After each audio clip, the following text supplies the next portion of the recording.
the leaders of Armenia and Azerbaijan to meet in Brussels next weekend, raising hopes of substantive peace talks and an end to the months-long blockade by Baku of the Lachin land corridor that links Armenia to the Nagorno-Karabakh enclave.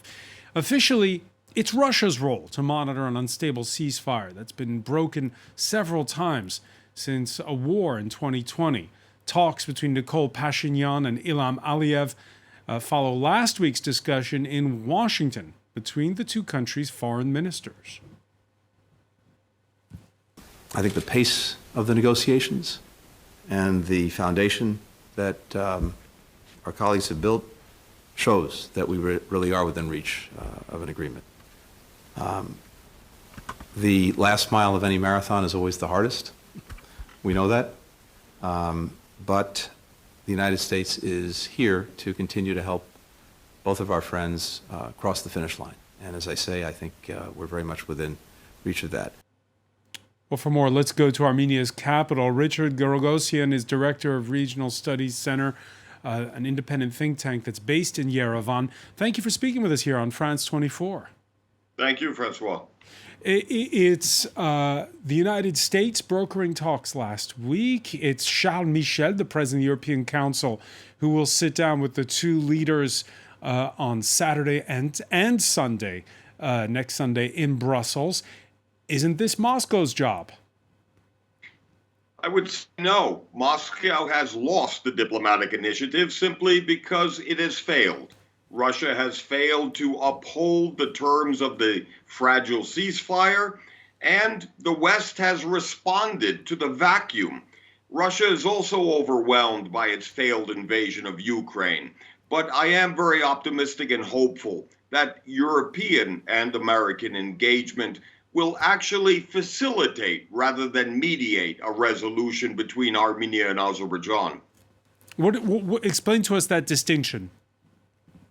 Oh, that's a big distinction, I would say. Much of the efficacy, the success of the Brussels track and the Washington meetings was the idea no longer to impose a mediated resolution, but rather to give agency to the leaders of Armenia and Azerbaijan to facilitate a post-war consensus on their own terms. This is why it's as much about countering the Azerbaijani siege of Nagorno-Karabakh, the military presence within Armenia proper by the Azerbaijani forces.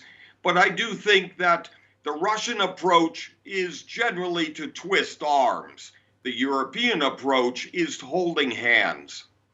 And why is the time right? We heard upbeat remarks there by the U.S. Secretary of State.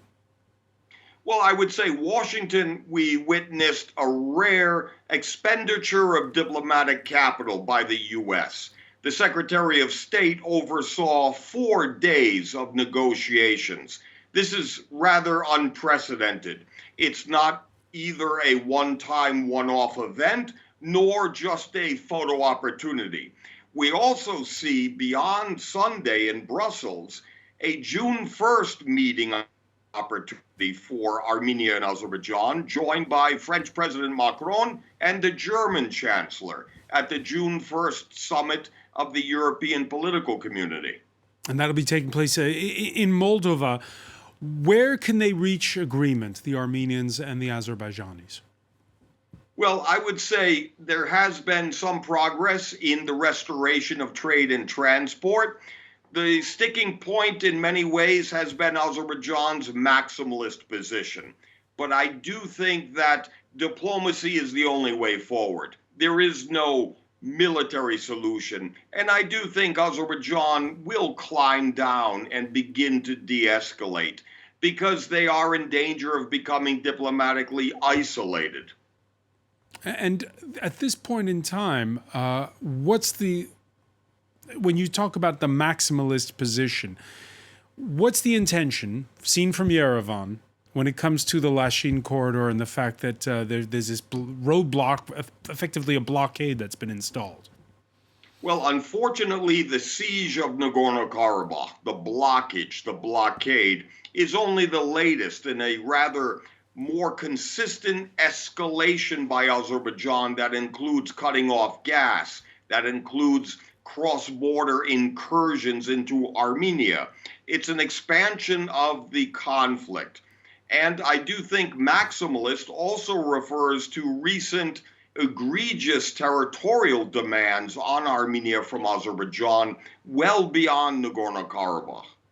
Pronouncements by Russia's president regarding a greater Russia, is that a factor that maybe has pushed Azerbaijan to maybe reconsider its position when it comes to its war with Armenia?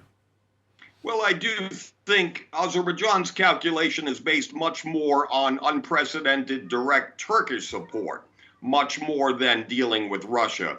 If anything, President Aliyev of Azerbaijan has been challenging the Kremlin, calling the bluff of Russia in this time of failed invasion of Ukraine. For Armenia, we face a similar challenge where Russia is an unreliable so-called partner, perhaps now part of the problem, not the solution.